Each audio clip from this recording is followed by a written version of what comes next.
कभी कभी जिंदगी हमें ऐसे पल दिखाती है जो सिर्फ आंखों से नहीं, दिल से देखे जाते हैं। और यही वह कहानी है जो हमें सिखाती है कि इंसान की पहचान उसके कपड़ों से नहीं, उसके किरदार से होती है। सुबह के 11:15 का समय था। राजस्थान के एक प्रमुख शहर उदयपुर की एक बड़ी और नामी बैंक शाखा राजस्थानी ग्रामीण बैंक में चहल पहल का माहौल था। हर तरफ सूट बूट वाले ग्राहक और व्यस्त बैंक स्टाफ अपने अपने काम में जुटे थे। इसी बीच एक बुजुर्ग व्यक्ति बैंक में प्रवेश करता है। उम्र करीब 75 साल, चेहरे पर अनुभव की रेखाएं, आंखों में सादगी और हाथ में एक पुराना लिफाफा। नाम था बद्री प्रसाद मीणा। बद्री प्रसाद जी ने मामूली से धोती कुर्ते पहने हुए थे और उनकी चाल में हल्की लड़खड़ाहट थी। बैंक में घुसते ही जैसे सबकी नजरें उन पर टिक गई। कुछ लोगों ने तिरस्कार से देखा, कुछ ने हंसी उड़ाई। ऐसा लग रहा था मानो उन्होंने उस बैंक का माहौल खराब कर दिया हो। वे सीधा उस काउंटर की तरफ बढ़े जहां ग्राहक सहायता के लिए एक महिला बैठी थी। नाम था कविता रावल बद्री। प्रसाद जी ने नम्रता से कहा, बेटी, मेरे खाते से कोई लेन देन नहीं हो रहा, जरा देख तो लो, क्या परेशानी है। कविता ने बिना मुस्कुराए एक निगाह उनके कपड़ों पर डाली और बोली, बाबा, आप शायद गलत बैंक में आ गए हैं। यहां बड़े खातेदारों के अकाउंट होते हैं, आप कहीं और जाइए। बद्री प्रसाद जी ने शांत स्वर में जवाब दिया, शायद, लेकिन एक बार देख तो लो बेटी। कविता ने लिफाफा हाथ में लिया, फिर भी अनमने ढंग से बोली, ठीक है, आपको थोड़ा वेट करना होगा। और उन्हें वेटिंग एरिया की ओर भेज दिया गया। बद्री प्रसाद जी वेटिंग एरिया में एक कोने की कुर्सी पर जाकर बैठ गए। उनका चेहरा शांत था, लेकिन आंखों में एक गहरी बेचैनी छिपी थी। बैंक के अंदर मौजूद ग्राहक और कर्मचारी अब भी फुसफुसा रहे थे। कहीं से भी तो नहीं लगता कि यह आदमी इस बैंक का ग्राहक हो सकता है। जरूर कोई भिखारी होगा। लिफाफे में क्या लाया है? ये इन बातों को सुनकर किसी का भी दिल टूट सकता था। मगर बद्री प्रसाद जी ने कुछ नहीं कहा। वे बस चुपचाप बैठे रहे। उसी समय बैंक में एक युवा कर्मचारी, जिसका नाम था रणदीप चौहान, बद्री प्रसाद जी के पास आया। रणदीप को कुछ अजीब लगा। बुजुर्ग की आंखों में अपनापन था और उसकी चुप्पी में करीमा। रणदीप बाबा जी, आप कब से बैठे हो? क्या मैं आपकी मदद कर सकता हूं? बद्री प्रसाद जी, बेटा, मैनेजर साहब से मिलना था। कुछ परेशानी है खाते में। बेटी कविता से कहा था, पर शायद उन्हें फुर्सत नहीं मिली। रणदीप ने तुरंत जवाब दिया, कोई बात नहीं बाबा, मैं बात करता हूं। वह सीधा शाखा प्रबंधक रजनीश सिंह के केबिन में पहुंचा। रजनीश सिंह एक घमंडी और पैसे पर घमंड करने वाला इंसान था, जो सिर्फ अमीर ग्राहकों को तवज्जो देता था। रणदीप ने कहा, सर, एक बुजुर्ग ग्राहक आपसे मिलना चाहते हैं। काफी देर से इंतजार कर रहे हैं। रजनीश ने चिढ़ते हुए जवाब दिया, उसे वहीं बैठने को कहो। ऐसे लोग बस टाइम खराब करने आते हैं। अगर जरूरी होता अपॉइंटमेंट लेकर आता। रणदीप कुछ बोलना चाहता था, लेकिन रजनीश सिंह ने उसे टाल दिया। इधर बद्री प्रसाद जी अब भी चुपचाप बैठे थे, लेकिन धैर्य अब जवाब देने लगा था। 1 घंटे से ज्यादा बीत चुका था। आखिरकार उन्होंने छड़ी उठाई और सीधे मैनेजर के केबिन की ओर बढ़े। रजनीश ने उन्हें आते देखा और दरवाजे पर आ गया। रजनीश तंज से, हाँ बाबा, अब क्या है? जल्दी बताओ, मेरे पास बहुत काम है। बद्री प्रसाद जी, बेटा, ये लिफाफा देख लो, खाते से लेन देन नहीं हो रहा है, शायद कोई गलती हो गई है। रजनीश ने लिफाफा देखे बिना कह दिया, बाबा, जब अकाउंट में पैसे नहीं होते तो यही होता है। तुम जैसे लोगों को देखकर मैं बता देता हूं, अकाउंट में 1 रुपया नहीं होगा। अब कृपा करके बाहर जाइए, टाइम बर्बाद मत करो। बद्री प्रसाद जी ने कुछ नहीं कहा। उन्होंने बस लिफाफा मेज पर रखा और बोले, ठीक है बेटा, जा रहा हूं, लेकिन एक बार इस लिफाफे को जरूर देख लेना। और वह बैंक से बाहर निकल गए। बद्री प्रसाद जी बैंक से बाहर जा चुके थे, लेकिन उनके छोड़े गए लिफाफे ने जैसे पूरे बैंक की हवा बदलनी थी। बस किसी को इसका अंदाजा नहीं था। लिफाफा मैनेजर रजनीश सिंह की मेज पर वैसे ही पड़ा था। उसने एक नजर भी डालने की जरूरत नहीं समझी। मगर कुछ घंटों बाद जब बैंक थोड़ा खाली हुआ, रणदीप फिर से उसके बन में आया। लिफाफा देखकर उसे ख्याल आया, बाबा जी ने बहुत विश्वास से इसे रखा था, शायद वाकई कुछ जरूरी हो। उसने बिना किसी को बताए लिफाफा उठाया और ध्यान से खोलने लगा। जैसे ही उसने पहला पन्ना पढ़ा, उसकी आंखें चौड़ी हो गईं। दूसरे पन्ने पर पहुंचा, उसके हाथ कांपने लगे। तीसरे दस्तावेज पर तो वह हक्का बक्का रह गया।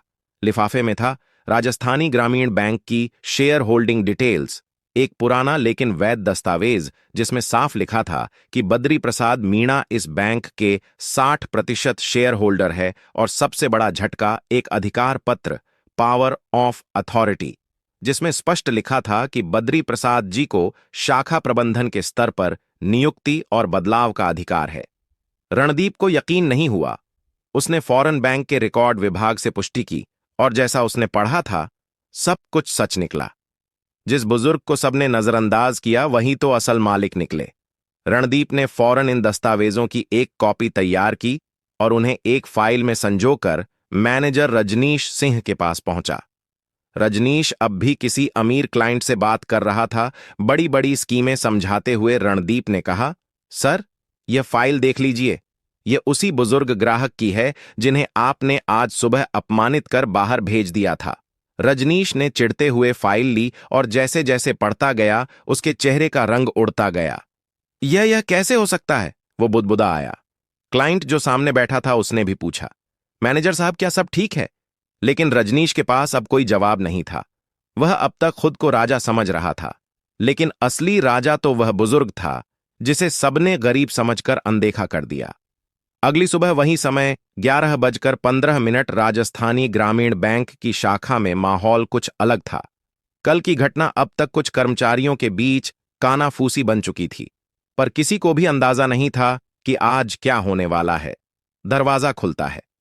बद्री प्रसाद मीणा जी फिर से अंदर दाखिल होते हैं, लेकिन इस बार उनके साथ है एक प्रभावशाली व्यक्ति जो पूरा सूट पहने हुए हैं, हाथ में लेदर का ब्रीफ केस और आंखों में रौब साफ नजर आता है। वह व्यक्ति था अरविंद जोशी, बैंक के मुख्य क्षेत्रीय अधिकारी, जोनल ऑफिसर। जैसे ही दोनों अंदर आए, बैंक का माहौल जैसे थम सा गया। हर कोई उन्हें देखने लगा। कविता, जिसने कल उन्हें छिड़का था, झेप कर सिर झुका लेती है। रजनीश सिंह को जैसे किसी ने ठंडी बर्फ में डुबो दिया हो। उसकी सांसें तेज हो जाती हैं। बिना कुछ कहे बद्री प्रसाद जी सीधा रजनीश सिंह के केबिन की ओर बढ़ते हैं। रजनीश खुद बाहर आकर उन्हें रोकने की कोशिश करता है। बाबा जी, मैं माफी चाहता हूं। मुझे नहीं पता था कि आप बद्री प्रसाद। शांति से, लेकिन सख्ती के साथ जानना जरूरी नहीं होता बेटा, समझना जरूरी होता है। कल तुमने मुझे मेरे कपड़ों से परखा, मेरी उम्र से आकलन किया। अब भुगतो उसका नतीजा। अरविंद जोशी आगे बढ़ते हैं और एक फॉर्मल नोटिस रजनीश को सौंपते हैं। रजनीश सिंह, आप इस बैंक की शाखा प्रबंधक की जिम्मेदारी से तुरंत हटाए जा रहे हैं। आपकी स्थानांतरण रिपोर्ट तैयार है। पूरे बैंक में सन्नाटा छा गया। बद्री प्रसाद जी ने रणदीप को बुलाया और कहा, तुमने इंसानियत और जिम्मेदारी को समझा। मैं चाहता हूं कि अब तुम इस शाखा के नए प्रबंधक बनो। रणदीप एकदम हैरान रह गया। मैं? लेकिन हां, तुम? बद्री प्रसाद जी ने मुस्कुराकर कहा, बैंक को ऐसे लोगों की जरूरत है जो इज्जत देना जानते हैं, पहचान से नहीं, व्यवहार से। रणदीप की आंखें भर आईं। पूरे स्टाफ ने तालियों के साथ उसका स्वागत किया। पूरे बैंक में तालियों की गूंज अब एक नए अध्याय की शुरुआत बन चुकी थी। रणदीप चौहान, एक साधारण ईमानदार कर्मचारी, अब इस शाखा का नया मैनेजर बन चुका था, और वह भी सिर्फ अपनी इंसानियत, सम्मान भाव और कर्तव्य निष्ठा के बल पर। रजनीश सिंह, जो कल तक खुद को राजा समझता था, आज चुपचाप खड़ा था, सिर झुका हुआ, आंखों में शर्म। उसने फिर एक बार बद्री प्रसाद जी के सामने हाथ जोड़ दिए। साहब, मुझे माफ कर दीजिए, मुझसे बहुत बड़ी भूल हुई। बद्री प्रसाद जी ने उसकी तरफ देखा और कहा, माफी तब मिलती है जब इंसान खुद से लड़कर बदलने की ठने। इस बार तुम सजा समझकर सीख लो। तुम्हें ट्रांसफर किया जा रहा है एक गांव की शाखा में, जहां तुम शायद समझ सको कि इज्जत कमाई जाती है, मांगी नहीं जाती। फिर उन्होंने पूरी शाखा को संबोधित करते हुए कहा, आज से इस बैंक में कोई भी ग्राहक उसके कपड़े, बोलचाल या पहचान से नहीं आंका जाएगा। यहां हर व्यक्ति बराबर है, चाहे वह किसान हो या कारोबारी बुजुर्ग हो या युवा कविता, जो कल उन्हें तिरस्कार से देख रही थी, अब शर्म से सिर झुकाए उनके पास आई। बाबा जी, मुझे माफ कर दीजिए, मैंने आपकी सादगी को कमजोरी समझ लिया। बद्री प्रसाद जी ने हल्की मुस्कान के साथ जवाब दिया, गलती हर कोई करता है बेटी, लेकिन अगर उससे कुछ सीखा जाए तो वह अनुभव बन जाती है। उस दिन के बाद उदयपुर की यह बैंक शाखा सिर्फ एक बैंक नहीं रही, वह बन गई सम्मान और इंसानियत की मिसाल। ग्राहकों का व्यवहार बदल गया, कर्मचारियों की सोच बदल गई और सबसे बड़ी बात, बैंक की पहचान बदल गई। बद्री प्रसाद मीणा समय समय पर बिना बताए बैंक आते रहे, कभी ग्राहक बनकर, कभी एक आम इंसान की तरह, ताकि यह सुनिश्चित कर सके कि कोई और बुजुर्ग, कोई और आम इंसान फिर से अपमानित ना हो। कभी किसी को उसके कपड़ों, उम्र या चाल से मत आंकिए। असली पहचान इंसान के संस्कारों और व्यवहार में होती है, न कि उसके पहनावे में। दोस्तों, ये कहानी कैसा लगा? कमेंट अपना राय जरूर दग जाएगा। मिलेंगे एक नई कहानी लेकर, तब तक के लिए जय माता दी।